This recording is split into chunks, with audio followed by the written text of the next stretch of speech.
తల్లిగారికి phone చేశాను, నేను మాట్లాడాలనిపించింది. Phone చేసేసరికి మా అక్క ఎత్తింది ఫోన్.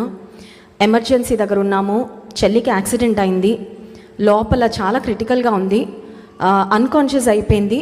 అండ్ అక్క చెప్పిన మాట ఏంటంటే, చెల్లిని చూడలేక మమ్మీ నేను బయటకు వచ్చాము, మమ్మల్ని బయటకు పంపించేశారని చెప్పారు. నిజానికి మేము 3 సిస్టర్స్.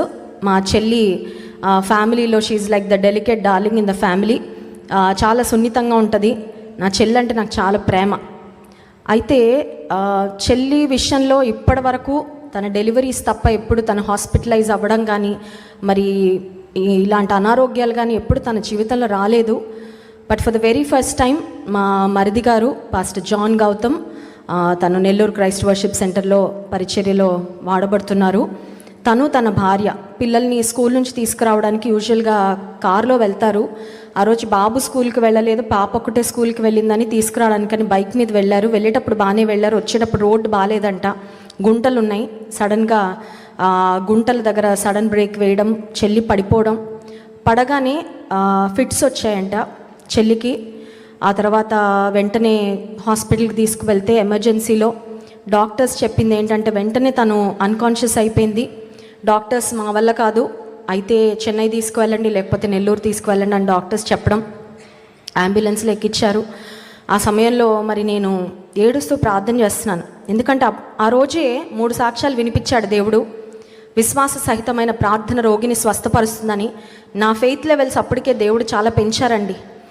అప్పుడు నేను దేవుని సన్నిధిలో మొరపెట్టడం ప్రారంభించాను.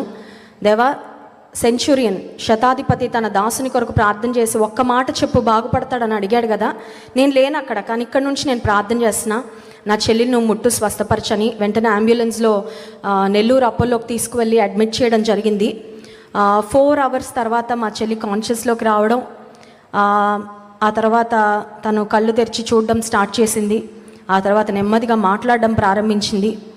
జాన్ వెస్లీ గారికి ఆ సండే ఒంగోలు క్రైస్ట్ వర్షిప్ సెంటర్లో క్రిస్మస్ ఉండింది, లాస్ట్ సండే. వెస్లీ గారితో పాటు నేను కూడా వెళ్ళాను. ఒకటే ప్రార్థన చేశాను. వెళ్ళేసరికి మేము వెళ్ళి చూసేసరికి తను మంచిగా మాట్లాడుతూ ఉండాలి, ప్రభా నువ్వు కార్యం చేయని.